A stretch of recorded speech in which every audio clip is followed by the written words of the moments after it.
Hi friends, welcome to our channel NH cooking videos. Vinayaka చవితికి వినాయకుడికి గరికమాల ఎలా తయారు చేసుకోవాలో చూద్దాం. ముందుగా గడ్డిని సమానంగా కట్ చేసుకొని చిన్న చిన్న గుత్తులుగా కట్ చేసుకొని గుత్తులుగా కట్టి పెట్టుకోవాలి. ఇలా కట్టి పెట్టుకున్నవి దండలాగా పూలు కుట్టుకుంటాం కదా, అలా కుట్టుకోవాలి. ఇలా కుట్టుకున్న వాటిల్ని ఒకదానికి జాయింట్ చేసుకునేకి ఇలా ముడి వేసుకొని కలుపుకోవాలి.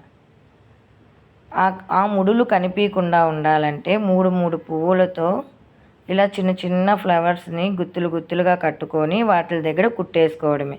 ఇంకా మనం అక్కడ ముడి వేసినట్టు ఎవరికి కనిపించకుండా, ఆ ముడులు కనిపించకుండా ఇలా ముడుల దగ్గర ఇలా పువ్వులతో డెకరేషన్ చేసుకుందాం. మాలకి సెంటర్లో ఇంకొకటి గరికను తీసుకొని గరిక గుత్తిని అక్కడ పెట్టుకుందాం. అలా గుత్తులుగా కట్టుకొని గరికమాలని రెడీ చేసుకుందాం.